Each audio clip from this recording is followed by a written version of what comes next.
আসসালামু আলাইকুম। আমি ডাক্তার মোহাম্মদ কাউসার আলী গাজী, সিনিয়র কনসালট্যান্ট শিশু বিভাগ, রেভারেন্ড আব্দুল ওয়াদুদ মেমোরিয়াল হাসপাতাল। আজকে আমি হাম নিয়ে কিছু কথা বলবো। হাম হলো একটা ভাইরাসজনিত রোগ। এটা সচরাচর বাচ্চাদের, বিশেষ করে আন্ডার 5 শিশুদের এটা বেশি অ্যাটাক করে। তাছাড়া যে কোনো বয়সে এটা হতে পারে এবং যাদের রোগ প্রতিরোধ ক্ষমতা কম, এই ধরনের ব্যক্তিদের আসলে এটা অ্যাটাক হয় বেশি। দেখি হামের লক্ষণ কি কি।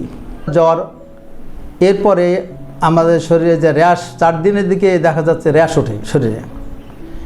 এই র্যাশটা সাধারণত মাথার থেকে কানের পিছন দিক থেকে শুরু হয়, এরপরে মাথা, মুখ এবং আস্তে আস্তে নিচের দিকে নামে এবং এটা লাল লাল দানা দানা দানা দানা অনেক র্যাশ ওঠে। সাথে বাচ্চাদের জ্বর থাকে। জ্বর এটা অনেক হাই ফিভার হয় এবং এই সাথে যেটা থাকতে পারে সেটা হলো তার সর্দি, কাশি। সচরাচর আমরা এই কতকগুলো সিমটম পাই।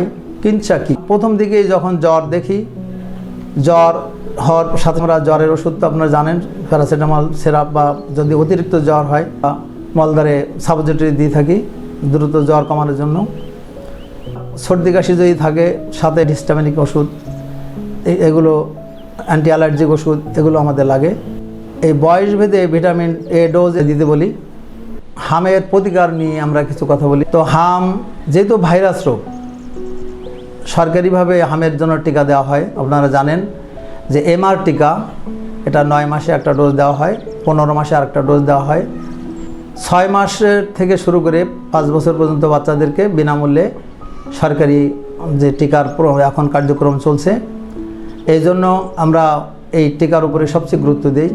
যেহেতু ভাইরাস রোগ, অপুষ্ট বাচ্চা তাদের এটা অ্যাটাক করে বেশি এবং যাদের শরীরে ইমিউনিটি কম, এই জন্য আমরা তাদেরকে পর্যাপ্ত পানি খাওয়া, মানে লিকুইড খাবার দিতে বলি এবং পাশাপাশি তারা অন্যান্য খাবার, পুষ্টিকর খাবার খাবে এবং ভাইরাসজনিত রোগ হওয়ার কারণে যে বাচ্চা হবে তাকে অন্য বাচ্চাদের সংস্পর্শ থেকে দূরে রাখতে হবে। আর এরপরও কোনো সমস্যা থাকলে আমাদের ডাক্তারদের সাথে দ্রুত যোগাযোগ করতে হবে।